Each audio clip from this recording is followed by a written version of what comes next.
Assalamu alaikum everyone and very good evening to all of you. Hope that you all are fine and doing fantastic. আমি প্রথমেই যে কথাটা বলতে চাচ্ছি সেটা হলো যে আমরা বার কাউন্সিলের 7টা সাবজেক্টের মধ্যে ইতিমধ্যেই আমরা 3টা সাবজেক্ট শেষ করে ফেলেছি।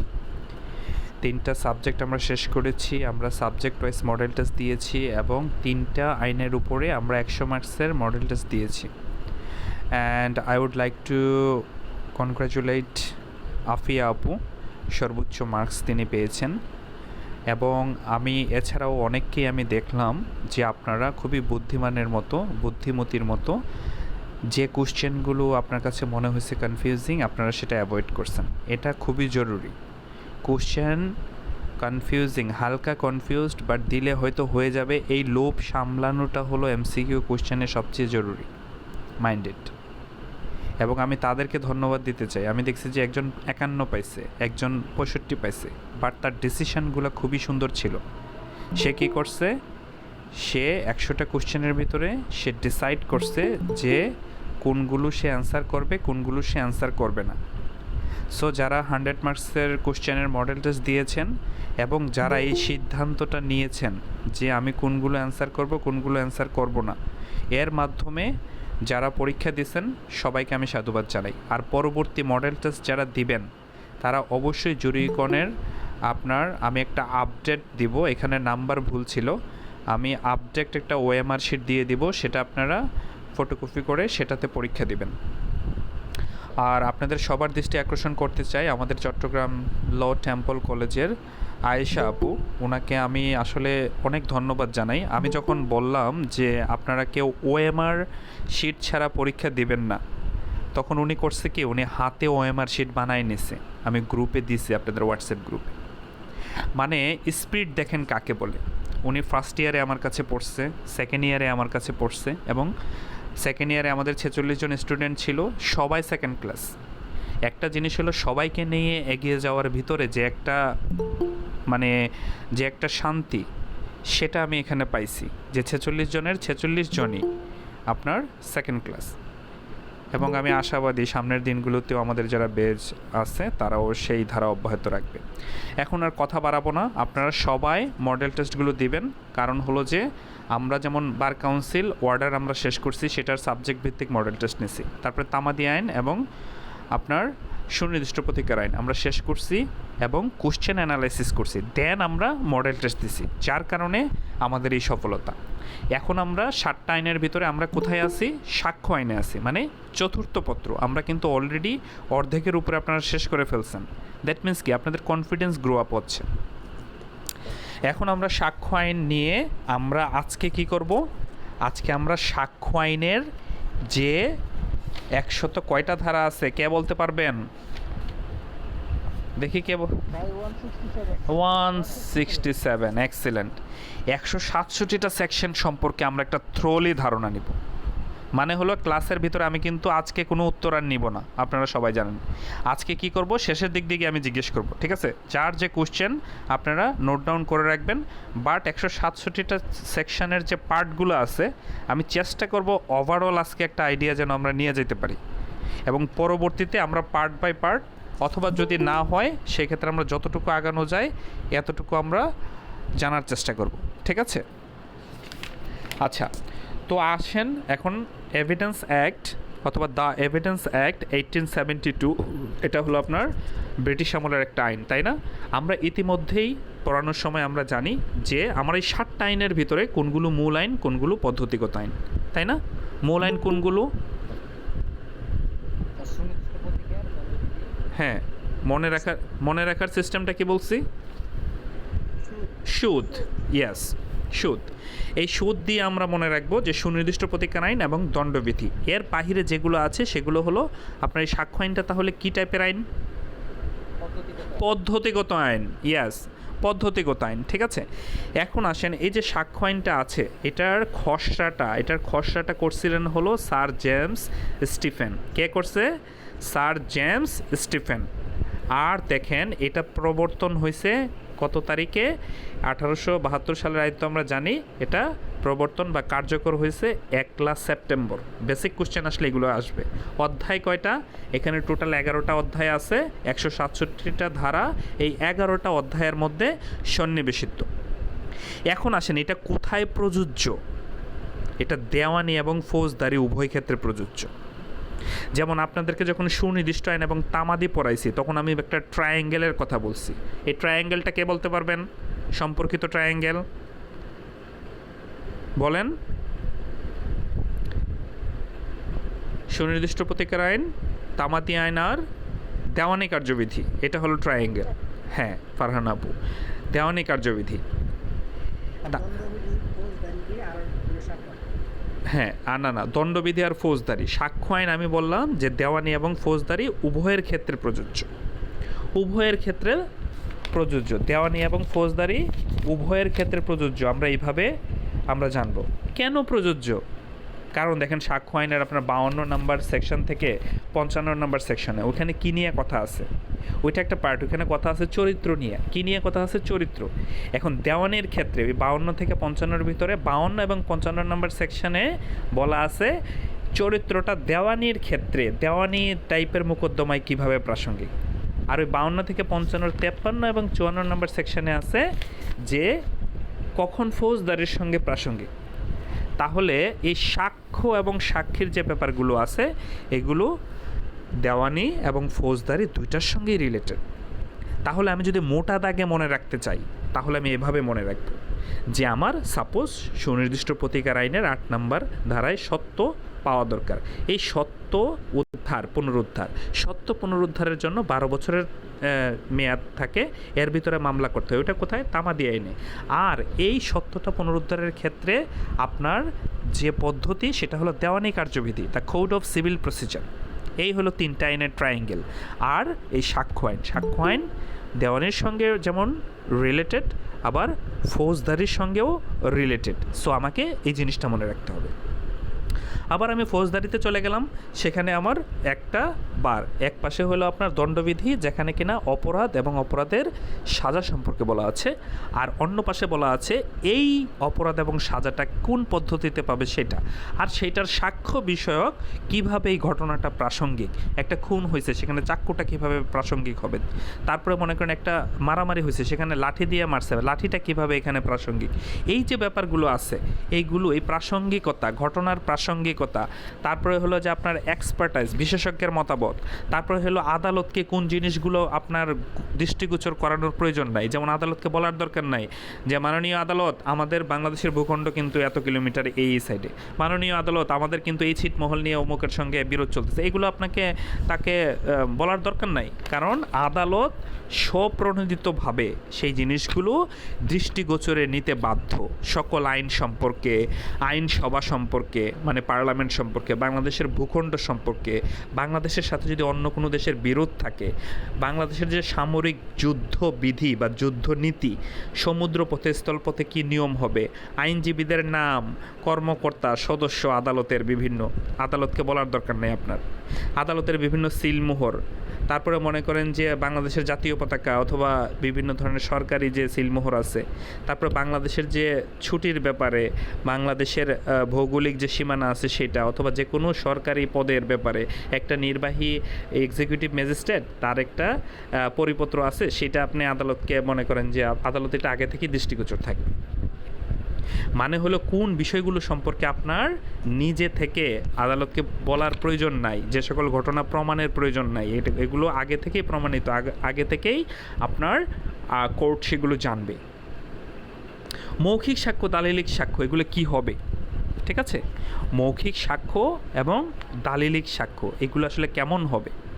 মৌখিক সাক্ষ্যটা কেন প্রত্যক্ষ হইতে হবে, কেন মাস্ট বি ডিরেক্ট লেখা আছে? হ্যাঁ, মৌখিক সাক্ষ্য must be direct oral evidence কেন হবে? প্রাথমিক সাক্ষ্য কোনগুলো, মাধ্যমিক সাক্ষ্য কোনগুলো, তারপরে হলো আপনার দলিলের ক্ষেত্রে কোনগুলো সরকারি দলিল, কোনগুলো বেসরকারি দলিল, তাই না? তারপরে হলো যে আপনার দলিল সম্পর্কে আদালত কিভাবে অনুমান করবে, প্রিজাম্পশন, আদালত কয় ধরনের অনুমান করে, এটা একটু পরে আমরা শুরু থেকে পড়ব। কয় ধরনের অনুমান করে? 3 ধরনের অনুমান করে, রাইট। একটা হলো মে প্রিজিউম, আর একটা শ্যাল প্রিজিউম, আর একটা হলো কনক্লুসিভ প্রুফ।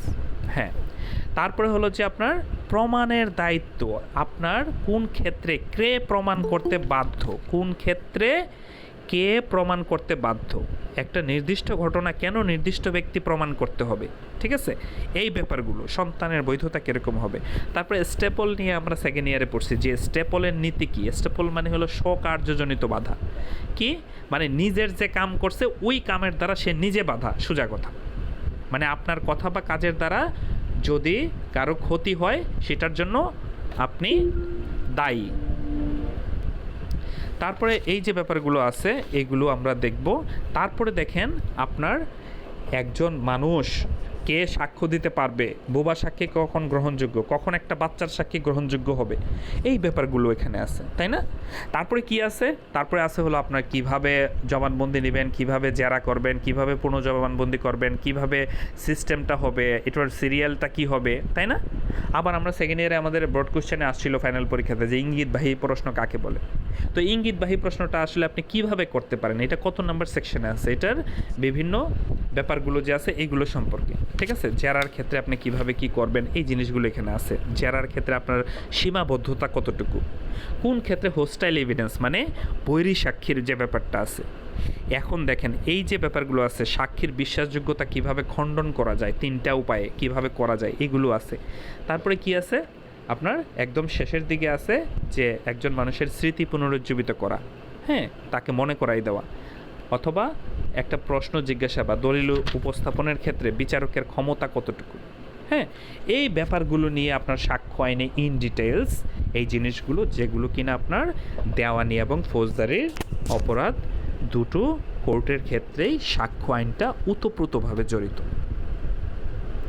সামহাও আমার সেকেন্ড ইয়ারের সবচেয়ে ইন্টারেস্টিং সাবজেক্ট ছিল এই সাক্ষ্য আইন, এবং আমি এটা খুবই পুঙ্খানুপুঙ্খভাবে আমি পড়ার চেষ্টা করছিলাম, এবং আপনারা জেনে খুশি হবেন যে আমি 67 পাইছি এই সাক্ষ্য আইন, যেটা নিয়ে কিনা সবাই ভয় পায়। এই জন্য আমি চাই আপনাদের যেন বার কাউন্সিলে অন্তত কোনো ভয় না থাকে। হ্যাঁ, এখন দেখেন আমার এখানে সাক্ষ্য আইনে আমি বলছিলাম যেখানে প্রযোজ্য, এখানে থেকে আমি পুরোটা আইনের কথা একটা সামারি দিছি কিন্তু আপনাদেরকে। যারা কিনা আজকের ক্লাসে প্রথম থেকে আসেন তারা ইতিমধ্যেই কি পাইছেন, একটা ইন ডিটেল সামারি পাইছেন যে সাক্ষ্য আইনের আসলে কোন কোন আসপেক্টস নিয়ে, how it is deals with the different aspects of ফিনোমেনা, বিভিন্ন দিক বিষয়গুলো নিয়ে কিভাবে এটা ইভলভিং হচ্ছে, কিভাবে ঘুরতেছে, এই জিনিসটা একটা ধারণা দিতে পারছি আশা করি। এখন আসেন এটা প্রযোজ্য দেওয়ানি আদালতে, ফৌজদারি আদালতে, মানে দেওয়ানি কার্যবিধি যে পদ্ধতিগত আইন আছে এবং ফৌজদারি কার্যবিধি যে পদ্ধতিগত আইন আছে, এই দুইটার ক্ষেত্রে এই সাক্ষ্য আইনটা ওতপ্রোতভাবে জড়িত। আমার এখানে কোশ্চেনে এমসিকিউতে আসে যে কোন ক্ষেত্রে প্রযোজ্য না, কোন ক্ষেত্রে প্রযোজ্য না, সেটা আমাকে ভালোভাবে মাথার ভিতরে নিয়ে রাখতে হবে। ফার্স্ট অফ অল আপনার ডিফেন্স বলতে বোঝায় প্রতিরক্ষা বাহিনীতে যে তিনটা বাহিনী আছে। আমরা আমাদের দেশে একটা ভুল প্রচলিত ব্যাপার আছে যে কেউ আপনার পুলিশে থাকুক, আনসারে থাকুক, বিজিবিতে থাকুক, কোস্টগার্ডে থাকুক, বলে যে ডিফেন্সে চাকরি করি। না, ডিফেন্স অর্থটা কি? প্রতিরক্ষা মন্ত্রণালয় আলাদা, স্বরাষ্ট্র মন্ত্রণালয় আলাদা। যে চারটা ফোর্সের কথা বললাম এখন তারা হলো স্বরাষ্ট্র মন্ত্রণালয়, মানে নিজ দেশের ভূখণ্ড, নিজ দেশের উপকূলীয় সীমানা, নিজ দেশের ভিতরে আনসার এবং পুলিশ দিয়ে আপনার দেশের ভিতরের মানুষদেরকে নিয়ম মানানো। বাট সেনা, নৌ এবং বিমান, that is the different thing. তাদেরকে ডিফেন্স বলা হয়, প্রতিরক্ষা বলা হয়, কারণ তাদের তিনজনের আলাদা আইন আছে এবং তারা কি দেশের যুদ্ধনীতির সঙ্গে সম্পর্কিত। দ্যাট ইজ ওয়াই প্রতিরক্ষা মানে নিজ দেশকে রক্ষার সাথে তারা জড়িত। যেমন আর্মি অ্যাক্ট 1952, নেভাল অ্যাক্ট বা নেভাল ডিসিপ্লিনারি অর্ডিন্যান্স আপনার 1961, আর এয়ারফোর্স অ্যাক্ট 1953। সো এই সমস্ত আইনে এই তিন ফোর্সের ক্ষেত্রে তাদের নিজস্ব যে নীতিমালা আছে সেটা অনুযায়ী তাদের কোর্ট মার্শাল হয়, সামরিক আদালত হয়, এবং সেইখানে এই সাক্ষ্য আইনটা নর্মালি প্রযোজ্য না, ইউজুয়ালি প্রযোজ্য না, সাধারণত প্রযোজ্য না। বিশেষ ক্ষেত্রে প্রযোজ্য হইতে পারে, সেটা আলাদা বিষয়, বাট নর্মালি যেগুলো প্রযোজ্য না। বিচার আদালতে আপনার যে দাখিলকৃত যে হলফনামা আছে, অ্যাফিডেভিট আছে, ওই অ্যাফিডেভিটের ক্ষেত্রে, কারণ একজন দেখা যায় নোটারি পাবলিক করছে, অ্যাফিডেভিট করছে, ওই অ্যাফিডেভিটে আপনার সাক্ষ্য আইনের পেজ দিয়ে আপনি বললেন যে এটা হবে না, এটা করতে পারবেন না, কারণ এটার ক্ষেত্রে সাক্ষ্য আইনটা নট অ্যাপ্লিকেবল। ঠিক আছে। তারপর আরবিট্রেটর সালিসির বিচারের ক্ষেত্রে, তারপরে মেডিয়েটর মধ্যস্থতার ক্ষেত্রে, ঠিক আছে। তারপরে হলো প্রশাসনিক যে ট্রাইব্যুনাল আছে সেগুলোর ক্ষেত্রে, বিভাগীয় তদন্তের ক্ষেত্রে।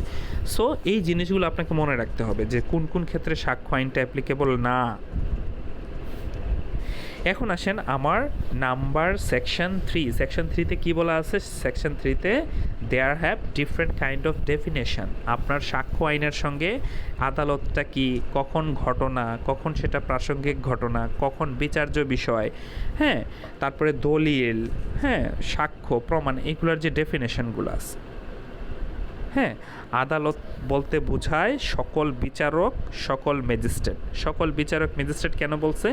কারণ দেওয়ানি আদালত, ফৌজদারি আদালত, এখানে আপনার জাজ, আর ম্যাজিস্ট্রেট কোথায়? ফৌজদারির যে বিচারগুলো হয় চিফ জুডিশিয়াল ম্যাজিস্ট্রেট আদালতে। সেখানে ইতিমধ্যে যারা আগের ক্লাসগুলো করছেন তারা আদালত সম্পর্কে একটা ধারণা ইতিমধ্যে আপনারা পাইছেন যে জুডিশিয়াল, চিফ জুডিশিয়াল যে আদালত আছে সেখানে 4 ধরনের ম্যাজিস্ট্রেট থাকে। আবার সেই চিফ জুডিশিয়াল যখন মেট্রোপলিটনে আসে তখন তার নাম হয় metropolitan, CGM, CMM, chief metropolitan magistrate. তখন তার নিচে থাকে মেট্রোপলিটন ম্যাজিস্ট্রেট। তো এখানে এই জন্য বলা হয়েছে জাজ, ম্যাজিস্ট্রেট এবং আইনগতভাবে সাক্ষ্য গ্রহণের ক্ষমতাপ্রাপ্ত সকল ব্যক্তি।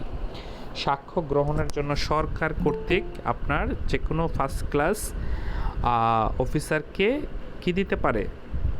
সাক্ষ্য গ্রহণের ম্যাজিস্ট্রেসি পাওয়ার দিতে পারে। যেমন কিছুদিন আগে জরুরি অবস্থার সময় সামরিক বাহিনীর ক্যাপ্টেন এবং তদঊর্ধ্ব তাদের ম্যাজিস্ট্রেসি পাওয়ার দেওয়া হয়েছিল। আবার দেখেন ঘটনা বলতে কি বোঝায়? ঘটনা বলতে সেই জিনিসটাকে বোঝায় ফ্যাক্ট, যেটা কিনা কোনো কিছু দেখা, কোনো কিছু শোনা, কোনো কিছু স্পর্শ করা। ঠিক আছে, এই জিনিসগুলোকে বলা হবে ফ্যাক্ট। হ্যাঁ, এটা হলো সেন্স, যেমন 5টা 6টা সেন্স আছে, এইগুলোর মাধ্যমে যে জিনিসগুলো কোনো কিছু দেখা, কোনো কিছু শোনা, কোনো কিছু স্পর্শ করা, এগুলোকে আমরা বলবো ফ্যাক্ট বা ঘটনা। আর রেলেভেন্ট ফ্যাক্ট কখন বলবো? রেলেভেন্ট ফ্যাক্ট প্রাসঙ্গিক ঘটনা, যেটা কিনা 5 নম্বর সেকশন থেকে শুরু করে 55 নম্বর সেকশন পর্যন্ত বিশাল একটা পার্টে আলোচনা করছে কখন কোন জিনিসগুলো প্রাসঙ্গিক আদালতের ক্ষেত্রে। রেলেভেন্ট ফ্যাক্ট, হ্যাঁ, তার মানে কি, যখন একটা ঘটনা অন্য একটা ঘটনার সঙ্গে আইনের নির্দেশিত যে উপায়গুলো আছে, যে প্রসেসগুলো আছে, সেইভাবে সম্পর্কযুক্ত হয়, তখন সেটাকে আমরা বলবো প্রাসঙ্গিক ঘটনা। আর বিচার্য বিষয় কোনগুলো? আমরা সবাই জানি যে মামলার এমন কোনো ঘটনা যা কোনো অধিকার, দায়, অস্তিত্ব, অনস্তিত্ব প্রমাণ করে, হ্যাঁ, এবং মামলার একটা পক্ষ এটা স্বীকার করবে, আরেকটা পক্ষ অস্বীকার করবে। বিচার্য বিষয় নিয়ে আমি আপনাদের ফার্স্ট ইয়ারে, সেকেন্ড ইয়ারে যখন পড়াইছি তখন অনেকগুলো এক্সাম্পল দিছি যে বাদী এবং বিবাদী যখন থাকবে, যে জায়গাটাতে তারা মতৈক্য না, সেই জায়গাটা হলো ফ্রেমিং ইস্যু, বা আপনার সেইখানে বিচার্য বিষয়। সেটা ফ্রেমিং ইস্যুস একটা হইতে পারে, ফ্রেমিং ইস্যুস 5টা হইতে পারে, 10টা হইতে পারে, ঠিক আছে। এবং আপনার দেওয়ানি মামলা এবং ফৌজদারি মামলায় এই ধরনের বিচার্য বিষয়, আইনগত বিচার্য বিষয় থাকতে পারে, ঘটনাগত বিচার্য বিষয় থাকতে পারে, ঠিক আছে। আর দলিল কোনগুলো? দলিল হইল যে কোনো অক্ষর, সংখ্যা বা চিহ্ন, অক্ষর, সংখ্যা বা চিহ্ন, এগুলোর মাধ্যমে কি যে কোনো কিছু যদি বর্ণনা করা থাকে কাগজের মধ্যে, সেটাকে বলা হবে দলিল, ঠিক আছে। এখন আসেন সাক্ষ্য আইনের 2022 সালের সংশোধনের মাধ্যমে কোন জিনিসটা অ্যাড হয়েছে, কে বলতে পারবেন? দেখি কে বলতে পারে। যেমন মৌখিক সাক্ষ্য, দলিলিক সাক্ষ্যর বাহিরে আরেকটা জিনিস কি অ্যাড হয়েছে? ইয়েস, আতিক ভাই, ওয়াজেদ ভাই, নাজনীন আপু, থ্যাংক ইউ। এইখানে দেখেন ডিজিটাল বা ইলেকট্রনিক রেকর্ড এখন দলিলের অন্তর্ভুক্ত, মানে হলো আপনার একটা হোয়াটসঅ্যাপের স্ক্রিনশট বলেন, একটা রেকর্ডিংস বলেন, এই জিনিসগুলো এখন সাক্ষ্য হিসাবে অন্তর্ভুক্ত 2022 সালের পর থেকে। তারপরে এভিডেন্সের সংজ্ঞায়িত করা হয়েছে। এভিডেন্স আসলে কয় ধরনের? এভিডেন্স হলো আপনার নর্মালি দুই ধরনের, একটা হলো মৌখিক সাক্ষ্য ওরাল এভিডেন্স, আরেকটা হলো দালিলিক সাক্ষ্য বা ডকুমেন্টারি এভিডেন্স। তাহলে মৌখিক সাক্ষ্যটা কি? বিচার্য বিষয়ের সাক্ষীরা আদালতে যে বিবৃতি প্রদান করার অনুমতি দেয় আদালত এবং সে বলে, সেটা হলো মৌখিক সাক্ষ্য। আর দালিলিক সাক্ষ্যটা হলো আদালত কি করে? আদালত যেন এটা ইন্সপেকশন করে, পরিদর্শন করে, সেই জন্য যে জিনিসটা উপস্থাপন করা হয়, আইনি ভাষায় বলা হয় দাখিল করা হয়, সেটাকে আমরা বলবো দালিলিক সাক্ষ্য। নাও কামস টু অ্যামেন্ডমেন্ট, মানে হলো সংশোধনী যেটা হয়েছে 2022 সালে। বলা হয়েছে যে আপনার চুল বলেন, রক্ত বলেন, শারীরিক বিভিন্ন উপাদান, ডিএনএ, হাতের ছাপ, পায়ের ছাপ, এগুলো কি সাক্ষী হিসাবে গণ্য। যদিও এক্সপার্টাইজ যে অপিনিয়ন আছে দেখবেন 45 নাম্বার সেকশন, ওইখানে দেখবেন যে 45-এর এ আছে, ওই এ যেগুলো থাকে না, ওইগুলো দেখবেন যে নতুন করে সংশোধনী হিসাবে আসছে, কারণ ওইটার সঙ্গে 45-এর সঙ্গে 45-এর এ রিলেটেড বিধায় ওইখানে এইভাবে দেয়া আছে। আমরা যাব সামনের দিকে, তখন আরও ক্লিয়ার হয়ে যাবে। সবার কাছে মনে হতে পারে একটু কঠিন, যারা প্রথম আসলে কঠিনের কিছু না, একটু শুনেন। হ্যাঁ, যারা পেইড ব্যাচে আছেন তারা তো রেকর্ডিংও পাবেন ফেসবুক প্রাইভেট গ্রুপে, সো আপনারা শুনেন, দেখবেন যে জিনিসটা, কনসেপ্টটা ক্লিয়ার হয়ে যাবে। এখন আসেন প্রমাণ আসলে কয় ধরনের হয়? প্রমাণ 3 ধরনের হয়। কয় ধরনের হয়? 3 ধরনের। একটা হলো প্রমাণিত, আরেকটা হলো অপ্রমাণিত। কেউ এখানে আইএলস করছেন কিনা জানি না, আমি যখন আইএলসের স্টুডেন্টদেরকে পড়াই তখন ওইখানে তাদের, আমরা যেমন ট্রু এবং ফলস পড়ছি না এসএসসি ইন্টারে, ওদের কিন্তু ওইখানে ট্রু ফলস, একটা হলো গিভেন আর একটা হলো নট গিভেন, ঠিক আছে? হ্যাঁ, একটা হলো ট্রু ফলস আর একটা হলো নট গিভেন। মানে হলো ট্রু মানে সত্য, ফলস মানে মিথ্যা, আর নট গিভেন মানে হলো ওই স্টেটমেন্টটা আপনার রিডিংয়ে নাই, মানে রিডিং প্যাসেজে নাই। এইখানে দেখেন, একটা হলো প্রমাণিত প্রুভড, আরেকটা হলো অপ্রমাণিত নট প্রুভড, আরেকটা হলো মিথ্যা প্রমাণিত। মানে হলো প্রমাণিত যেটা, সেটা আদালত মনে করবে যে ঘটনার অস্তিত্ব আছে। অপ্রমাণিত মানে যখন কোনো ঘটনা প্রমাণিত নয় বা মিথ্যা প্রমাণিতও নয়, ঠিক আছে, এরকম। অপ্রমাণিত যেটা। আর মিথ্যা প্রমাণিত কোনটা? যখন আদালতে কোনো ঘটনার অস্তিত্ব নেই। আর অপ্রমাণিত কোনটা? যেটা প্রমাণিতও না, মিথ্যা প্রমাণিতও না।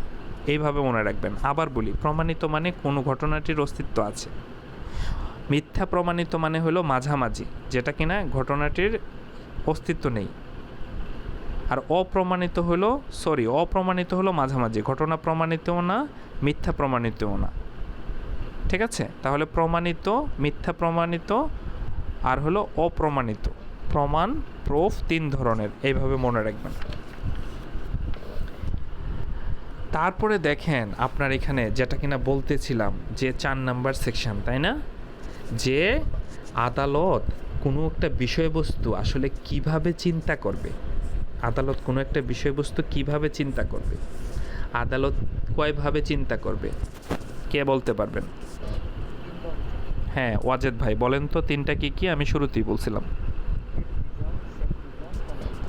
হ্যাঁ, মে প্রেজিউম, শ্যাল প্রেজিউম এবং কনক্লুসিভ প্রুফ। সবাই এটা মনোযোগ দিয়ে শুনতে হবে, কারণ আপনার এই যে ঘটনার প্রাসঙ্গিকতার যে 5 থেকে 55 আছে, চরিত্র সব কিছু মিলে, তারপরের যে পার্টগুলো আছে পিছনে, ওইগুলাতে এই সেকশনগুলো রিলেটেড, ঘুরে ফিরে আবার এখানে আসবে। তো মে প্রেজিউম, শ্যাল প্রেজিউম এবং কনক্লুসিভ প্রুফ। মে প্রেজিউম মানে হলো আদালত একটা জিনিস প্রমাণিত বলে ধরে নেবে যতক্ষণ না তা মিথ্যা প্রমাণিত হয়, ঠিক আছে? আদালত কোনো বিষয়কে প্রমাণিত বলে ধরে নেবে যতক্ষণ না তা মিথ্যা প্রমাণিত হয় অথবা প্রমাণের জন্য আহ্বান করতে পারে আদালত কর্তৃক। আর শ্যাল প্রেজিউম মানে হলো বাধ্যতামূলক অনুমান, মানে অবশ্যই শ্যাল, মনে রাখবেন শ্যাল কথাটার গুরুত্ব খুবই বেশি। মে মানে হতে পারে, হ্যাঁ, ইউ মে কাম, তুমি আসতে পারো, ইউ শ্যাল বি প্রেজেন্ট, তোমাকে অবশ্যই সেখানে প্রেজেন্ট থাকতে হবে। তো এই যে দেখেন বাধ্যবাধকতামূলক, ঠিক আছে, এখানে কি আদালত কোনো বিষয়ে প্রমাণিত বলে গণ্য করবে যতক্ষণ না তা মিথ্যা প্রমাণিত হয়। এখন আসেন কনক্লুসিভ প্রুফ। হ্যাঁ, কনক্লুসিভ প্রুফ বলতে কি বোঝায়? কনক্লুসিভ প্রুফ মানে হলো চূড়ান্ত প্রমাণ, যেটা কিনা অখণ্ডনযোগ্য, যেটা খণ্ডিত করা যাবে না, এটা অবশ্যই সত্য বলে ধরে নেওয়া হবে, অবশ্যই সত্য বলে ধরে নেওয়া হবে। কোন জিনিসগুলো আমরা উদাহরণ সহ এখানে বলে যাই, ঠিক আছে? যেমন মনে করেন যে রাইট ইন র্যাম, হ্যাঁ বলেন ভাইয়া।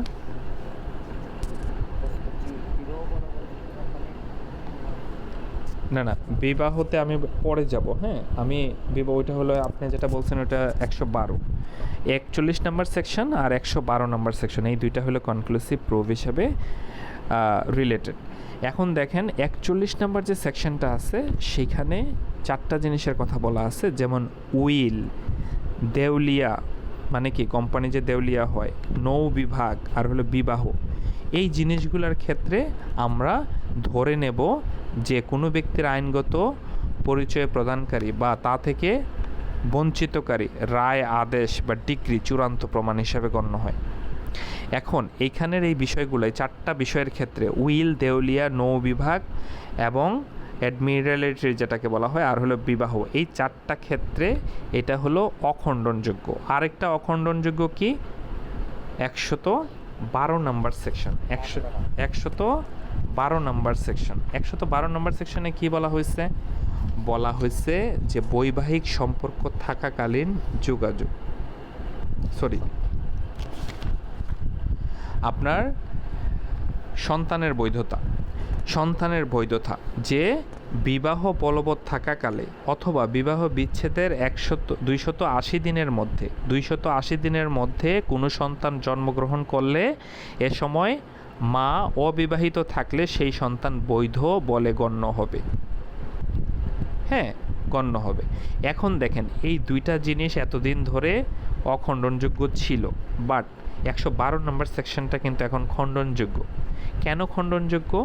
কারণ হলো যদি ডিএনএ টেস্টের মাধ্যমে প্রমাণ হয়, যেহেতু অপশান আছে, সেই ক্ষেত্রে আপনার এই 112 কনক্লুসিভ প্রুফ হলেও খণ্ডনযোগ্য।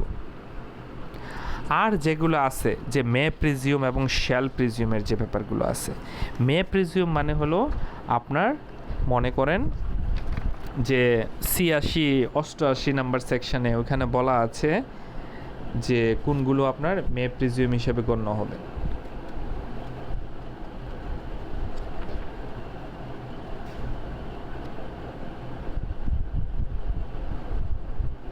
বিভিন্ন দলিল সম্পর্কে অনুমান, ঠিক আছে, এইগুলোর ব্যাপারে বলা আছে যে এটা ধরে নেওয়া হবে যে এটা শ্যাল প্রিজিউম।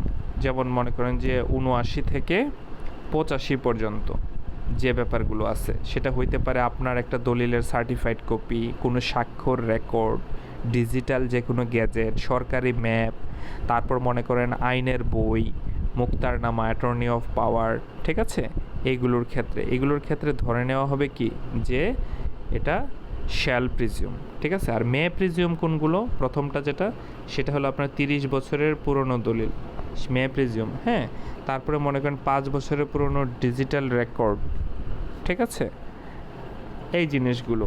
তো এই জিনিসগুলো কি? এগুলো হলো মে প্রিজিউম, মানে হলো যে আদালত দলিলটা যথাযথভাবে সম্পাদিত হয়েছে বলে অনুমান করে নিতে পারবে, বাট এটা খণ্ডন করা যাবে। ডিজিটাল স্বাক্ষরটি সঠিক ব্যক্তির বলে অনুমান করতে পারবে আদালত। এগুলো হলো মে প্রিজিউম। তাহলে মে প্রিজিউম, শ্যাল প্রিজিউম এবং কনক্লুসিভ প্রুফ সম্পর্কে আমাদের একটা ভালো ধারণা রাখতে হবে, কারণ হলো এটা থেকে যেমন শর্ট কোশ্চেন হয়, এমসিকিউ হয়, তেমনিভাবে এখান থেকে আপনার ব্রড কোশ্চেন হয়। এই জন্য আমাদেরকে একটা ভালো কনসেপ্ট এখানে রাখতে হবে। এখন আসেন আপনার প্রাসঙ্গিকতার ক্ষেত্রে ঘটনার প্রাসঙ্গিকতা আছে, স্বীকারোক্তি আছে। হ্যাঁ, তারপরে মনে করেন যে স্বীকারোক্তির বিভিন্ন প্রকারভেদ আছে, সাক্ষী হিসাবে আসলে কাদেরকে আপনি সিলেক্ট করবেন, কাদেরকে নিয়ে আসবেন, এইগুলো ব্যাপার আছে। এখন দেখেন আপনার ঘটনার প্রাসঙ্গিকতা। ঘটনার প্রাসঙ্গিকতার ক্ষেত্রে 5 থেকে 12 নম্বর সেকশন, এখানে বলা আছে যে কোন কোন ক্ষেত্রে রিলেভেন্সি অফ ফ্যাক্ট, ঘটনার প্রাসঙ্গিকতা মানে কোনো বিষয়ে কোন বিষয়ে সাক্ষী দেওয়া যাবে এটা বলা আছে 5 নম্বর সেকশন। শুধুমাত্র বিচার্য বিষয় প্রাসঙ্গিক ঘটনা বিষয়ে সাক্ষ্য দেয়া যাবে, অন্য কোনো বিষয়ে সাক্ষ্য দেয়া যাবে না এই সেকশনের অনুযায়ী। তাহলে বিচার্য বিষয় কোনগুলো? বিচার্য বিষয় হলো ফ্যাক্ট ইন ইস্যু। আর প্রাসঙ্গিক ঘটনা কোনগুলা? রিলেভেন্ট ফ্যাক্ট যে বলছিলাম। হ্যাঁ, বিচার্য বিষয় এবং রিলেভেন্ট ফ্যাক্ট কিভাবে আসবে? আসবে হলো আমরা যে জানি যে মামলার যে স্টেপগুলো আছে, এই স্টেপগুলোর ক্ষেত্রে আরজি, সমনজারি, হ্যাঁ, এই ব্যাপারগুলোর পরে বিবাদের জবাব, তারপরে যে বিচার্য বিষয় যখন আসে তখন হলো ফ্রেমিং ইস্যু। একটা মামলা বা মোকদ্দমার অনেকগুলো ইস্যু হইতে পারে, ঠিক আছে? কয়টা ইস্যু হইতে পারে? অনেকগুলো ইস্যু হইতে পারে, 5টা ফ্রেমিং ইস্যু হইতে পারে, 10টা হইতে পারে, তাই না? সো এই দৃষ্টিকোণ থেকে বিচার্য বিষয়, আর এটার সঙ্গে যে ঘটনাগুলো সেগুলো হলো প্রাসঙ্গিক ঘটনা। তো এই রিলেটেড ব্যাপারগুলোতে আপনার পক্ষগণ সাক্ষী দিতে পারবে। 6 নাম্বার সেকশনটা খুবই ইম্পর্টেন্ট, কারণ সেভারাল টাইম এটা থেকে এমসিকিউ হয়েছে, ইভেন দ্যাট এটা থেকে ব্রড কোশ্চেনও হয়। 6 নাম্বারটা হলো রেস গেস্টটা কি, এরকম ধরনের কোশ্চেন আসে। টার্মটা কি, ল্যাটিন টার্মটা কি? রেস গেস্টে। রেস RES, রেস গেস্টে মানে হলো একই কাজের অংশ। হ্যাঁ, বিচার্য বিষয়ের অংশ না কিন্তু, বাট বিচার্য বিষয়ের সঙ্গে ওতপ্রোতভাবে জড়িত। হ্যাঁ, সেটাকে আমরা বলবো সেম ট্রানজ্যাকশান বা একই কাজের অংশ। সেই ক্ষেত্রে সেটা কি হবে? সেটা প্রাসঙ্গিক হবে। এই যে নীতিটা একই কাজের অংশ, যেমন গুলিতে আহত স্ত্রী কর্তৃক পুলিশকে ফোন করে সাহায্য চাওয়া, যে ফোনটা আছে, ওই যে ফোন, এই ফোনটা কি একই কাজের অংশ বা রেস গেস্টটা। তাহলে 6 নাম্বার সেকশনটাতে বলা আছে একই কাজের অংশ কোনগুলো, যে জিনিসগুলো বিচার্য বিষয়ের সঙ্গে সরাসরি সম্পৃক্ত না কিন্তু ওতপ্রোতভাবে জড়িত, একই কার্যধারায় সম্পর্কিত, এটাকে আমরা বলবো রেস গেস্ট। সেকশন 7-এ কি বলছে? যে কোনো উপলক্ষ, কারণ বা ফলাফল, যে ঘটনাগুলোর বিচার্য বা প্রাসঙ্গিক ঘটনার উপলক্ষ, কারণ, ফলাফল, ঠিক আছে, সৃষ্টি করে। হ্যাঁ, আপনার বিচার্য বা প্রাসঙ্গিক যে ঘটনাটা আছে, বিচার্য যে বিষয়টা আছে, সেটার সঙ্গে কি বিভিন্ন উপলক্ষ, কারণ বা ফলাফল বা সুযোগ সৃষ্টি করে, সেগুলো কি হবে? প্রাসঙ্গিক। যেমন মনে করেন খুনাখুনি হয়েছে, সেখানে ধস্তাধস্তির চিহ্ন আছে, তাহলে ওই ধস্তাধস্তির চিহ্নটা কি? চিহ্নটা হলো একটা ফলাফল, কজ বা ইফেক্ট, ঠিক আছে, কারণ বা ফলাফল। সেইটা কি? সেটা হলো আপনার ঘটনার সঙ্গে প্রাসঙ্গিক। আশা করি বুঝতে পারতেছেন, ইম্পর্ট্যান্ট। আবার দেখেন আপনার 8 নাম্বার সেকশন কি বলছে? উদ্দেশ্য, প্রস্তুতি ও আচরণ। উদ্দেশ্য, প্রস্তুতি এবং আচরণ মানে হলো motive, preparation and conduct. Motive, preparation and conduct, এটা কিভাবে প্রাসঙ্গিক হয়, ঠিক আছে? সাক্ষ্য আইনের ক্ষেত্রে কিভাবে এই জিনিসটা প্রাসঙ্গিক হয়। মনে করেন যে এখানে কি আছে? এখানে আপনার সাইদ ভাই, ঠিক আছে, সাইদ ভাই কি করছে? সাইদ ভাই ওয়াজেদ ভাইকে খুন করছে কিনা এটা এখনো প্রমাণিত না, বাট ওই খুনটা হওয়ার পর থেকে সাইদ ভাইয়ের আর পাওয়া যেতেছে না, ঠিক আছে, মানে কি পালায়ে গেছে। এই যে পালায়ে যে গেল, তাহলে কি এইটার সঙ্গে আপনার পূর্ববর্তী বা পরবর্তী যে আচরণ, এটা প্রাসঙ্গিক। তাহলে যেহেতু আচরণের কথা বলছে, মোটিভ, প্রিপারেশন এবং আচরণ, তাহলে এই 3টা ক্ষেত্র, হ্যাঁ, উদ্দেশ্য, প্রস্তুতি, আচরণ, কোশ্চেন এভাবে আসতে পারে যে কয়টা 8 ধারায়, সাক্ষ্য আইনের 8 ধারায় কয়টা বিষয় নিয়ে বলা হয়েছে? 3টা। একটা হলো মোটিভ, প্রিপারেশন এবং কন্ডাক্ট, উদ্দেশ্য, প্রস্তুতি ও আচরণ নিয়ে কথা বলা হয়েছে। ঠিক আছে, তারপরে দেখেন আপনার 9 নম্বর সেকশনে বলা আছে যে টেস্ট আইডেন্টিফিকেশান প্যারেডে, বা এটাকে সংক্ষেপে বলে টিআই প্যারেডে।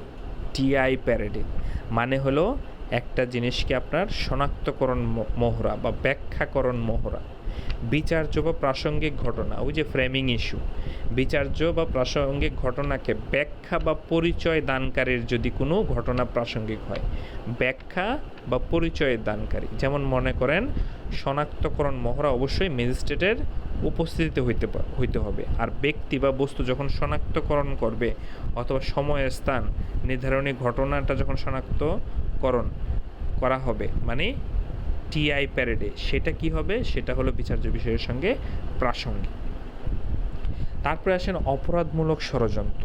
অপরাধমূলক ষড়যন্ত্র কোনটা? ষড়যন্ত্রকারীদের মধ্যে যে কোনো একজন যদি ষড়যন্ত্রকারীর কথা, ষড়যন্ত্রকারীর কাজ, ষড়যন্ত্রকারীর লেখা সকলের বিরুদ্ধে প্রাসঙ্গিক হয়, মানে তাদের মধ্যে যদি যে কোনো একজন এই ব্যাপারটা নিজেদের বিরুদ্ধে যদি বলে, ঠিক আছে, সেটা প্রাসঙ্গিক। 11 নাম্বারটা মোস্ট ইম্পর্ট্যান্ট, কারণ 11 নাম্বার থেকে সবসময় কোশ্চেন আসে এবং এটার একটা ল্যাটিন টার্ম আছে, শুনতে খুবই ভালো শোনায়, প্লিয়ে অফ এলএবি।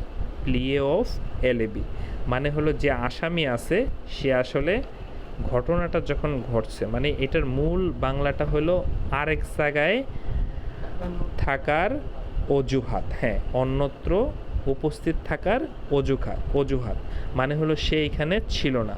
যে ঘটনা কোনো বিচার্য বা প্রাসঙ্গিক ঘটনার অস্তিত্বকে অত্যন্ত সম্ভাব্য বা অসম্ভাব্য করে তোলে, তখন সেটা প্রাসঙ্গিক। কীরকম? যেমন মনে করেন সে বলল যে এই সময়টাতে সে অজুহাত দিল যে আমি এখানে ছিলাম না, সেইটা সাক্ষ্য আইনের 103 নম্বর সেকশন অনুযায়ী, যেমন প্রমাণের দায়ভার 101 থেকে 112-14 পর্যন্ত। সো ওইখানে আপনার বলা আছে 100 প্রমাণের দায়ভার, বার্ডেন অফ প্রুফ, সেখানে বলা আছে 103 ধারায় কোনো ব্যক্তি যদি এই ধরনের অজুহাত দেয় সেটা প্রমাণের দায়িত্ব আদালতে তারই। প্লে অফ এলএবি, এবং প্লে অফ এলএবি নিয়ে আমি একটা উদাহরণ দিয়েছিলাম, কার মনে আছে, কে বলতে পারবেন? কারো মনে নাই? কেউ বলতে পারতেছেন না?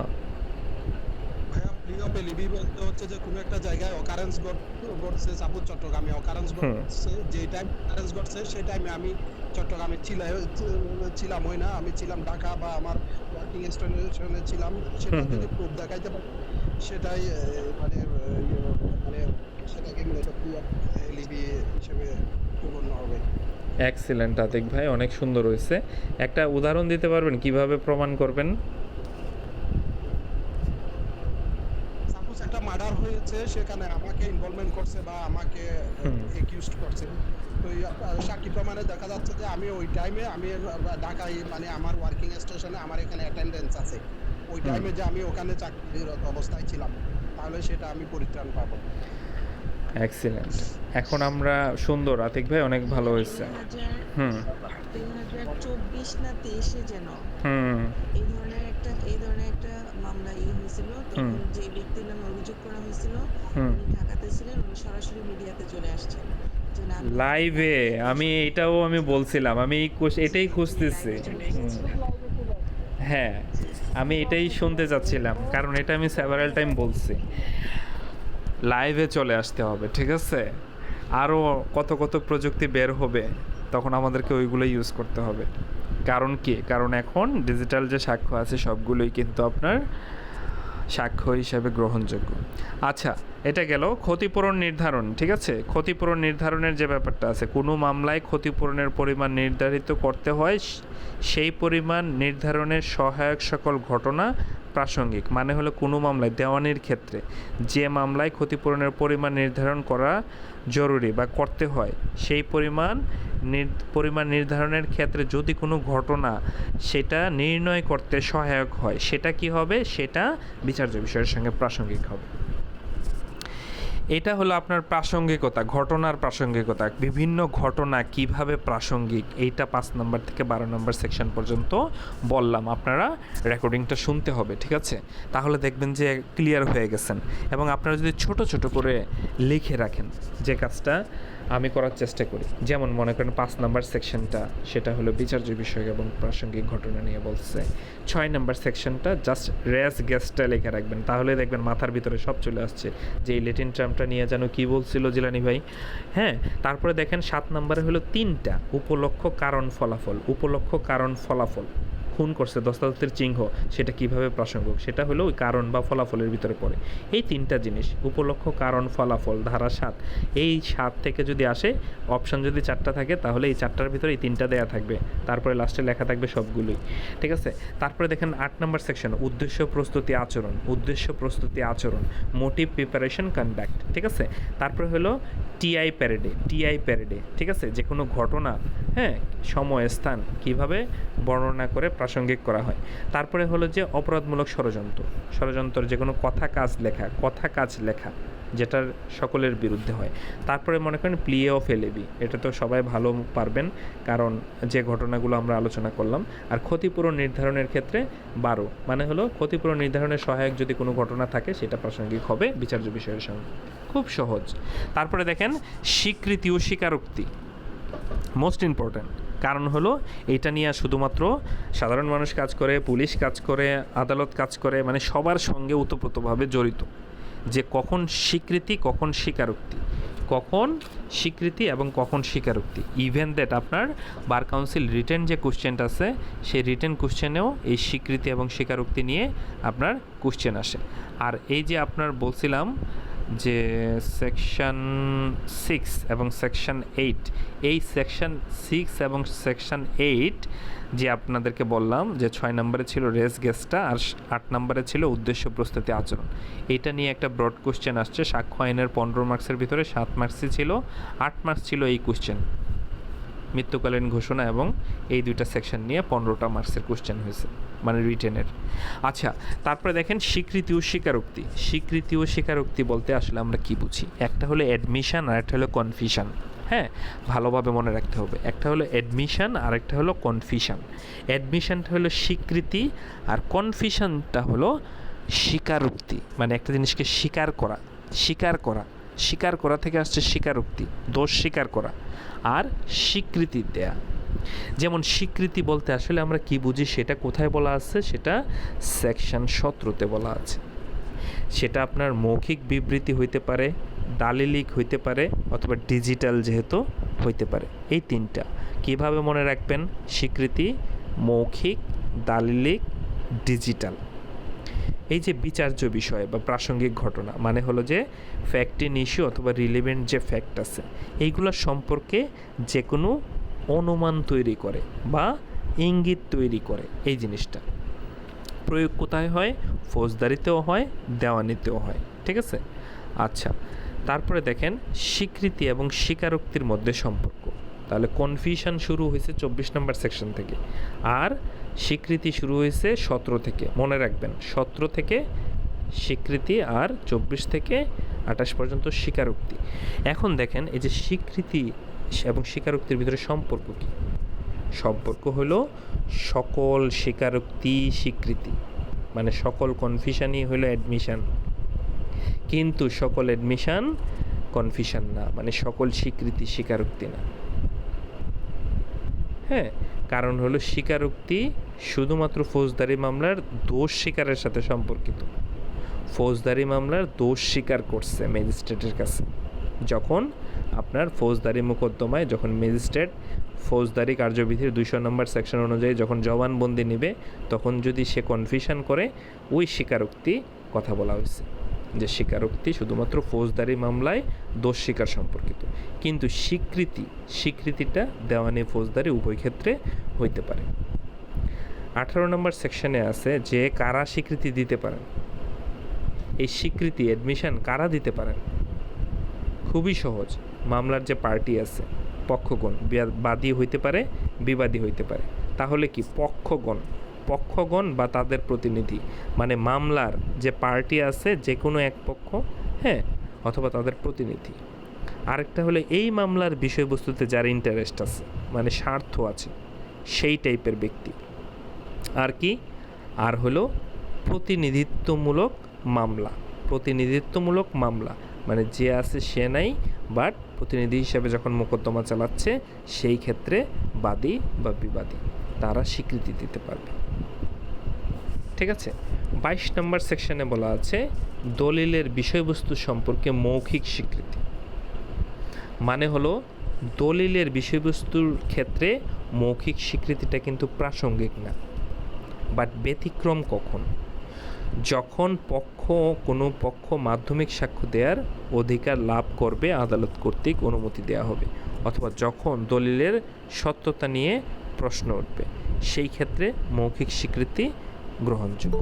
এই দুইটা ক্ষেত্রে। তারপরে আপনার কি আছে? তারপরে হলো যে আপনার 23 নম্বর সেকশনে দেওয়ানি মামলায় অপ্রাসঙ্গিক স্বীকৃতি। হ্যাঁ, অপ্রাসঙ্গিক স্বীকৃতি মানে হলো যে উইথাউট প্রিজুডিস রুলস, মানে যদি এমন কোনো শর্ত বা চুক্তি থাকে যে স্বীকৃতির বিষয়ে সাক্ষ্য দেওয়া যাবে না, সেই ক্ষেত্রে দেওয়ানি মামলায় অস্বীকৃত স্বীকৃতি বলা হয়। যেমন মনে করেন চুক্তি আইনে আপনার অনুযায়ী এমন কিছু ছিল যে স্বীকৃতির বিষয়ে সাক্ষ্য দেওয়া যাবে না, এটাকে বলা হয় উইথাউট প্রিজুডিস রুলস বা যোগাযোগ। আর স্বীকৃতির চূড়ান্ততা বা চূড়ান্ত যে ব্যাপারটা আছে, যে স্বীকৃতি কোনো চূড়ান্ত প্রমাণ না, স্বীকারোক্তিটা চূড়ান্ত, বাট স্বীকৃতি চূড়ান্ত প্রমাণ না, তবে এটা প্রমাণের ক্ষেত্রে বাধা তৈরি করতে পারে, স্টেপলের মতো স্বকার্যজনিত বাধা, স্টেপলে যে আমরা বলছিলাম।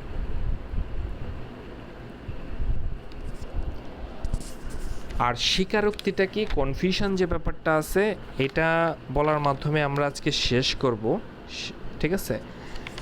কারণ একঘেয়েমি চলে আসতে পারে। এই স্বীকৃতি এবং স্বীকারোক্তি পর্যন্ত পড়া থাকবে, ঠিক আছে? স্বীকারোক্তি পর্যন্ত পড়া থাকবে। স্বীকারোক্তিটা কি? স্বীকারোক্তির 4টা সেকশন আছে। যেমন কখন পুলিশের কাছে স্বীকারোক্তি দিলে সেটা আদালতে প্রমাণ হিসাবে দাখিল করা যাবে না, আবার কখন পুলিশের কাছে স্বীকারোক্তি দিলে সেটা আদালতে প্রমাণ হিসাবে দাখিল করা যাবে, এই ব্যাপারগুলো নিয়ে এখানে কথা বলা আছে। এবং এখানে 24, 25, 26, 27 এবং 30 সবগুলো সেকশন ইম্পর্টেন্ট। 28টা ইম্পর্টেন্ট কম, কারণ 28টা হলো 24-এর জাস্ট অপোজিট। 24 নম্বর সেকশনে তাহলে কি বলছে এটা আমরা শুনলেই বুঝবো যে কোনো ব্যক্তিকে, হ্যাঁ, তাকে প্রলোভন দেখায়া, হুমকি দিয়া, প্রতিশ্রুতি দিয়া যদি আপনার তার কি আদায় করা হয়, স্বীকারোক্তি, কনফিউশন আদায় করা হয়, সেটা আদালতে কি হবে? সেটা অপ্রাসঙ্গিক, ইরিলেভেন্ট থাকবে। প্রলোভন, ইনডিউসমেন্ট, থ্রেট, হুমকি, প্রতিশ্রুতি, প্রমিস, ঠিক আছে, এগুলোর দ্বারা। এবং 28 নম্বর সেকশনটা আমরা এটার সঙ্গে মিলাই পড়বো। 28 নম্বর সেকশনে কি বলছে? বলছে যে এই উল্লেখিত প্রলোভন, ভীতি বা প্রতিশ্রুতি দূর হয়ে গেলে যদি কাউকে এই প্রলোভন না দেখায়া, হুমকি না দিয়া, প্রতিশ্রুতি না দিয়া যদি স্বীকারোক্তি আদায় করা হয়, সেটা আবার প্রাসঙ্গিক হবে। মানে হলো এই জন্য বলছি 24 আর 28 যারা নতুন অবশ্যই মিলাইয়া পড়বেন, তাহলে সুন্দর মনে থাকবে। 25 নম্বর সেকশনটা ইম্পর্ট্যান্ট, 26টা আরও ইম্পর্ট্যান্ট। 25টা কেন ইম্পর্ট্যান্ট? পুলিশের নিকট স্বীকারোক্তি। আপনি হয়তো মনে করতেছেন যে পুলিশের কাছে আমি স্বীকারোক্তি দিলাম, আমার তো মনে হয় শেষ। না, এইটা তিনি আদালতে অভিযুক্তর বিরুদ্ধে প্রমাণ করতে পারবেন না, এটার কোনো নিয়মই নেই। তবে হ্যাঁ, ব্যতিক্রম আছে, মৃত্যুকালীন ঘোষণা। এবং মৃত্যুকালীন ঘোষণা আমরা সামনে পড়ব। মৃত্যুকালীন ঘোষণার ক্ষেত্রে শর্ত আছে। মৃত্যুকালীন ঘোষণা যে আমার অমুক পুত্রে আমি এত সম্পত্তি দিয়ে দিলাম, এগুলো না। সে যে চাকু যে মারছে তার মরার কারণ, মানে কিছু কিছু স্পেসিফিক থিংস আছে যে মৃত্যুকালীন ঘোষণাটা কি কি হইতে পারে। তার মরার কারণ হইতে পারে, তার রক্তের সম্পর্কের সন্তান এতদিন কেউ জানতো না, সেটা সে ঘোষণা দেওয়া যাইতে পারে। অথবা এই ধরনের যেগুলো কিনা মানে সাধারণ দৃষ্টিতে মনে হবে যে এটা তার বলার ক্ষেত্রে তার ব্যক্তি কোনো স্বার্থ নাই। মৃত্যুকালীন ঘোষণা। আচ্ছা, পুলিশ হেফাজতে থাকাকালীন স্বীকারোক্তি। এখন পুলিশ হেফাজতে থাকাকালীন স্বীকারোক্তি যদি দেয় সেটাও অপ্রাসঙ্গিক যদি সেখানে ম্যাজিস্ট্রেট না থাকে। ম্যাজিস্ট্রেট থাকাটা বাধ্যতামূলক। এখন আমরা তো বললাম যে পুলিশের কাছে আসলে স্বীকারোক্তি দিলে সেটা সে আদালতে প্রমাণ করতে পারবে না, কিন্তু কোনটা আদালতে প্রমাণ করতে পারবে, কতটুকু আদালতে প্রমাণ করতে পারবে সেইটা বলা আছে 27 নম্বর সেকশনে। সেটা কি বলা আছে? পুলিশ হেফাজতে থাকা আসামির দেওয়ার যে তথ্য আছে, সে বলল যে আমার এই অমুক পুকুরের কোনায় কাদার মাটির নিচে এই AK-47 আছে, তার তথ্যের ভিত্তিতে যদি সে আলামত উদ্ধার করে সেই ক্ষেত্রে ওইটুকু জায়গা সেটা সরাসরি সম্পর্কিত এবং সেটা সাক্ষ্য হিসাবে আদালতে প্রযোজ্য। আশা করি সবাই বুঝতে পারছেন। তারপরে দেখেন সহ আসামির স্বীকারোক্তি, মানে একই অপরাধের যৌথ বিচার যখন হবে, হ্যাঁ, ফলাফল কি একজনের স্বীকারোক্তি অন্য সহ আসামির বিরুদ্ধে আদালত বিবেচনায় নিতে পারবে, কনসিডারেশনে নিতে পারবে। হ্যাঁ, যেমন সহ আসামিকে বলা হয় অনেক সময় যে তুমি যদি রাজসাক্ষী হও তাহলে কি তোমার সাজা কমাই দেওয়া হবে, তুমি অপরাধ কারা কারা করছে, কারা কারা জড়িত ছিল স্বীকার কর। এই সহ আসামির স্বীকারোক্তি, বুঝতে পারছেন? আর এই যে মৃত্যুকালীন ঘোষণা যে কথাটা আমি বললাম, যে আপনার কোনো ব্যক্তির সাক্ষ্য, যে ব্যক্তির সাক্ষ্য নেওয়া যায় না তার বিবৃতি কোথায় আছে? 32 নম্বর সেকশনে। মানে হলো যে কোনো ব্যক্তির নিকট এই সাক্ষ্য দেয়া যাবে। 4 শ্রেণীর ব্যক্তির বিবৃতি প্রাসঙ্গিক: মৃত ব্যক্তি, নিখোঁজ ব্যক্তি, অক্ষম ব্যক্তি, অথবা যাকে এখানে আইনার সাক্ষী দেওয়াইতে হলে সেটা সময় সাপেক্ষ। সেটা কি? সময় সাপেক্ষ। ঠিক আছে? 8টা ক্ষেত্রে এই সাক্ষ্য প্রাসঙ্গিক, মানে 8টা ক্ষেত্রের যে কোনো একটা হইতে হবে। সেটা মৃত্যু সম্পর্কিত বিবৃতি, ডাইং ডিক্লারেশন, স্বাভাবিক পেশাগত দায়িত্ব, মানে হলো প্রতিদিন যে কাজগুলো করেন, ডেইলি রুটিন। ঠিক আছে? তারপর স্বার্থের পরিপন্থী হওয়া যাবে না, আর্থিক মালিকানার পরিপন্থী হওয়া যাবে না, জনগণের অধিকার সম্পর্কে, রক্ত বা বৈবাহিক সম্পর্ক বিষয়ক বিবৃতি, পিতৃত্বের দাবি, উইল বা দলিলে লিখিত অধিকার বা প্রথা। যেমন আমি আপনাদেরকে বলতেছিলাম যে ব্যক্তি ইন্টারেস্ট না, ব্যক্তি নিখোঁজ আছে বাট আগে তার যে সাক্ষী আছে সেটা তখন প্রাসঙ্গিক।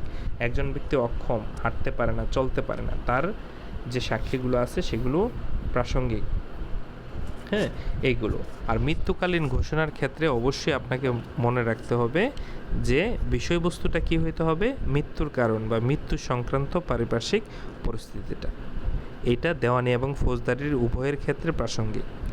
আর এই জিনিসটা সে ইশারার মাধ্যমে বলতে পারে, মৌখিকভাবে বলতে পারে, লিখিতভাবে বলতে পারে। আর মৃত্যুকালীন ঘোষণাটা কোনো ম্যাজিস্ট্রেট বা পুলিশের কাছে দিতে হবে ব্যাপারটা এরকম না, যে কোনো ব্যক্তির কাছে দিতে পারবে। বাট এই মরা মার্কা বেটা যদি বাইচা যায় তখন এই ডাইং ডিক্লারেশন আর কার্যকর হবে না। বাট ইংলিশ আইনে, ব্রিটিশ আইনে কার্যকর হবে, বাট বাংলাদেশের ক্ষেত্রে এটা আর কার্যকর হবে না। তবে 157 ধারা যে আছে এই আইনের, সেখানে সেটা পূর্ববর্তী বিবৃতি হিসেবে আবার প্রাসঙ্গিক, যে আগে একটা স্টেটমেন্ট হিসাবে প্রাসঙ্গিক। সেটা মৃত্যুকালীন ঘোষণার ক্ষেত্রে যে ঘোষণা দিয়েছিল সেটা প্রাসঙ্গিক হবে না, রেফারেন্স হিসেবে কাজ করতে পারে। তো আজকে এই পর্যন্তই, এই 32 নম্বর সেকশন পর্যন্ত মৃত্যুকালীন ঘোষণা যে আছে, এই মৃত্যুকালীন ঘোষণা থেকে আপনাদের বার কাউন্সিলের রিটেনে কোশ্চেন হয়েছে। রিটেনে কোশ্চেনটা কীভাবে হয়েছে? রিটেনের কোশ্চেনটা হয়েছে যে 16 জুলাই 2026 তারিখে ক তার মাকে জানায় যে 12 জুলাই 2026 তারিখে খ তাকে ধর্ষণ করেছে। 2 দিন পরে ক আত্মহত্যা করে। ধর্ষণের দায়ে ক্ষয়ের বিচার শুরু হয়। ক কর্তৃক তার মায়ের নিকট প্রদত্ত বিবৃতিটি মৃত্যুকালীন ঘোষণা হিসাবে ব্যবহার যাবে কিনা? হ্যাঁ, ব্যবহার করা যাবে কিনা? যাবে না। কেন যাবে না? কে বলতে পারবেন? কারণ হলো যেদিন ধর্ষণ ঘটছে তার 4 দিন পরে গিয়ে সে মারে জানাইছে, তার 2 দিন পরে গিয়ে সে মারা গেছে। বুঝা গেছে? কারণ এটার প্রাসঙ্গিকতার এখানে 4 days আফটার। এই জিনিসটা এই সেকশন 6 আমরা পড়ছিলাম যে একই কার্যের অংশ হিসাবে এটা আসলে হইতেছে না। হ্যাঁ বলেন বনিয়ামিন ভাই। সে আত্মহত্যা করেছে, হুম। তো এটা আসলে সে তার যে ঘোষণাটা ছিল সেটা তার ধর্ষণ সম্পর্কে। আর যেহেতু তার মৃত্যু হয়েছে আত্মহত্যার জন্য, যেখানে হচ্ছে মানে সরাসরি এখানে এই তার মৃত্যুর সাথে ওই কারণটা মানে সম্পর্কিত না। হ্যাঁ আমি এটাই বলতেছি যে সেকশন 6 অনুযায়ী যে একই কার্যের অংশ হইতে হবে, রেস গেস্টে হইতে হবে। হ্যাঁ আরেকটা কি, আরেকটা হলো যে আপনার 8 নম্বর সেকশন অনুযায়ী এখানে বলছে, এখানে তারা কিন্তু বইলা দিচ্ছে উক্ত বিবৃতিটি 6 ও 8 নম্বর ধারা অনুসারে কি প্রাসঙ্গিক। একটা হলো যে আপনার মৃত্যুকালীন ঘোষণা হিসাবে ব্যবহার করা যাবে কি না, যাবে না। আরেকটা হলো এটা 6 এবং 8 নম্বর অনুসারে প্রাসঙ্গিক কিনা। 8 নম্বর অনুসারে কিন্তু প্রাসঙ্গিক, কন্ডাক্ট, মোটিভ যে জিনিসগুলো আছে সেটা প্রাসঙ্গিক, বাট আপনার একই কার্যের ধারা হিসেবে প্রাসঙ্গিক না, যেহেতু এটা 4 দিন পরে হয়েছে। আর হলো যে কথাটা বনিয়ামিন ভাই বলল যে সে আপনার এখানে তার যে হ্যাঁ মরিয়ম রেশমা আপু বলেন।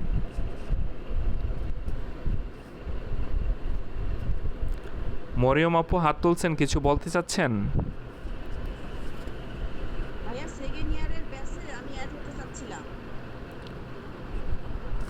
এটা তো বার কাউন্সিলের ব্যাচ। আমি ক্লাস শেষে আমি ভয়েস নোট দিব। হ্যাঁ আমাকে পার্সোনালি যোগাযোগ করতে হবে। আচ্ছা ভাইয়া সেটা কোথায় নাম্বার কই পাবো?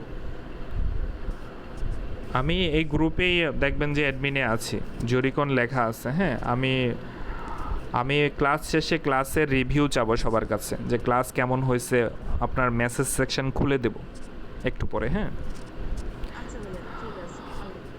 আচ্ছা তো এখানে হলো যে এই হলো কাহিনী। সো আপনাদেরকে এমনভাবে জিনিসগুলো পড়তে হবে যেন আমাদের রিটেনও অনেকটা কাভার হয়ে যায়, কারণ এমসিকিউর পরে কিন্তু আমরা রিটেনের সময় পাবো কতদিন, আমরা রিটেনের জন্য সময় পাবো মাত্র, যেমন 12ই জুন আপনার এমসিকিউ হয়েছে আর 22শে আগস্ট কী হয়েছে, রিটেন হয়েছে। দ্যাট মিন্স জুলাই আগস্ট, মানে গইনা 2 মাসের বেশি সময় পাওয়ার কোনো সম্ভাবনা নাই।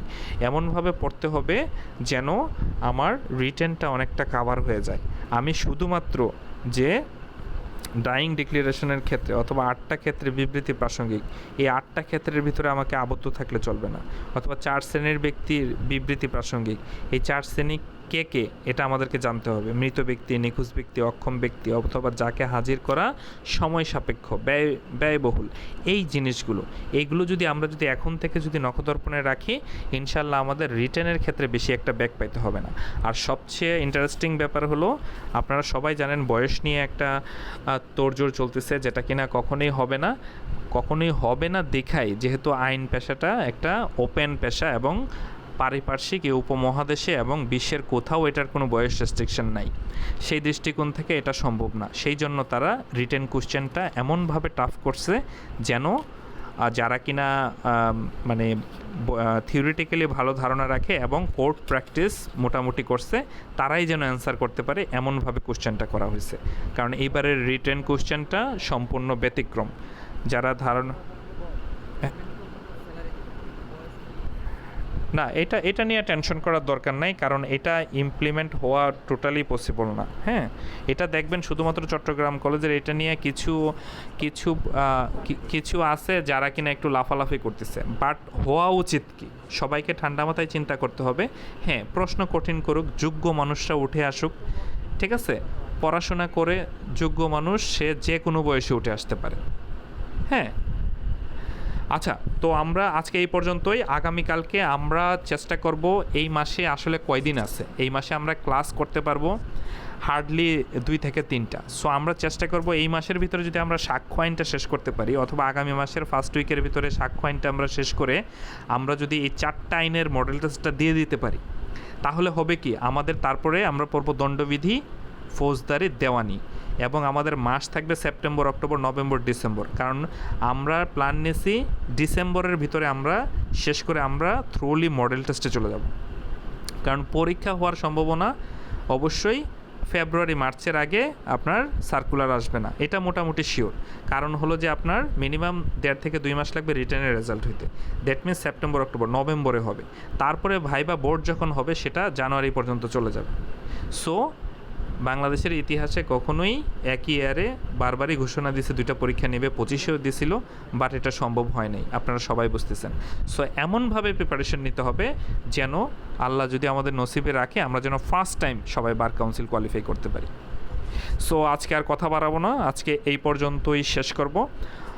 আর এইখানে গ্রুপটা সবার জন্য উন্মুক্ত, সকল আইনের ছাত্রের জন্য উন্মুক্ত ছিল। আপনারা সবাই জানেন আমি প্রিলিমিনারি পার্ট 1 এবং পার্ট 2ও পড়াই, এবং এটার ইয়েও দেয়া আছে, নাম্বার সহ ডিটেলস জুরিকন পেজে দেয়া আছে এবং ফেসবুক গ্রুপ পেজেও দেয়া আছে। সো যারা কিনা আইনের শিক্ষার্থী আছেন তারা ওই জিনিসগুলো ফলো করবেন, ওইখানে নাম্বারও দেওয়া আছে, সব কিছু দেওয়া আছে। আর আপনার বার কাউন্সিলের ক্লাসের ফ্রি যে ক্লাসগুলো টোটালি উন্মুক্ত, ফ্রি ক্লাস, সবাই যদি নিয়মিত, আমাদের রুটিন দেয়া আছে, যেমন আমরা যখন কি বলে বার কাউন্সিল রুলস এবং অর্ডার সবচেয়ে ছোট আইনটা দিয়ে শুরু করছিলাম, সেখান থেকে আমরা এখন সাক্ষ্য আইন, আমরা ছোট থেকে বড়োর দিকে যাচ্ছি যেন আমাদের কনফিডেন্সটা ভালোভাবে বিল্ড আপ করা হয়। আর আমরা সাক্ষ্য আইন শেষে আমরা মিনিমাম 3-4টা মডেল টেস্ট দেবো এই 4টা আইনের উপরে। তারপরে আমরা দণ্ডবিধি, ফৌজদারি, যেহেতু এই 2টা মিলায়ে পড়তে হবে।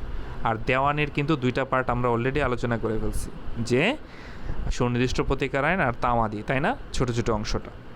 আমরা দেওয়ানিতে যাব, দেওয়ানি থেকে শুধুমাত্র আমরা কোঅর্ডিনেট করব, ওই আদেশ এবং রুলস পড়ব, সেকশনগুলো পড়ব, সাথে আমরা সাক্ষ্য, সুনির্দিষ্ট প্রতিকার আইন এবং তামাদিগুলো আমরা কোরিলেট করব। তখন দেখবেন যে অনেক কনফিডেন্স পাচ্ছেন এবং মজা পাচ্ছেন যে না, আমি কিছু যাই না যেতে পারতেছি।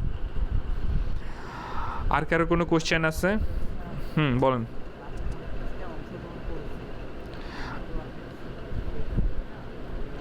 না না, পেইড নন পেইড না, আমি সবাইকে ওই মডেল টেস্টটা আমি সবার জন্য উন্মুক্ত রাখছি এবং সবাইকে আমি খাতা দেখছি। শুধু খাতা যারা পরে দিছেন ভাইয়েরা আপুরা, এটা আমার পেইড গ্রুপে অনেকেই দিছে, খাতা পরে দিছে, আমি কিন্তু দেখি নাই।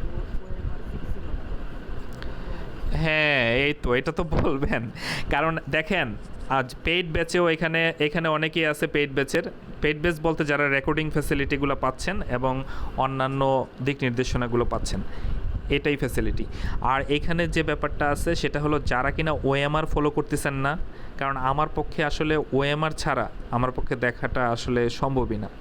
আর ওএমআরে পরীক্ষা দিছেন কিন্তু পরে খাতা দিছেন, দেখেন আমি সত্যি কথা বলতে আমি 7 দিনেই পড়াই, আমি প্রিলি পড়াই, রিটেন পড়াই, তারপরে বার কাউন্সিল নিয়ে আলোচনা করি, কারণ বার কাউন্সিল এই সবগুলোর 7টা দিন আমার এঙ্গেজড।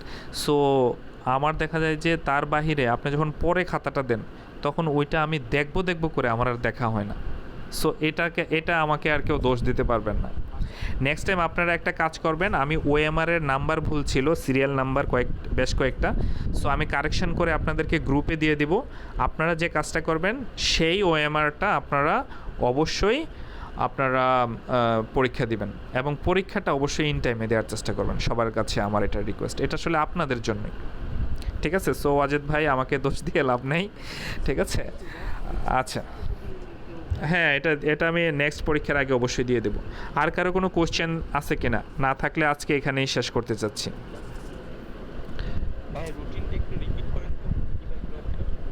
রুটিনটা হলো যে আপনার রবি, মঙ্গল, বৃহস্পতি, হ্যাঁ, সপ্তাহে 3 দিন, এটা আগে থেকে আপনার নোটিশ দিয়ে দেওয়া হয়, হ্যাঁ, 10:30 থেকে। ঠিক আছে, সবাই ভালো থাকেন, আজকে এই পর্যন্তই। আসসালামু আলাইকুম। আর সবাই অবশ্যই কমেন্টস করবেন পরে কেমন ক্লাস হইলো, আমি হোয়াটসঅ্যাপে কমেন্ট সেকশন খুলে দিচ্ছি, হ্যাঁ, ওকে।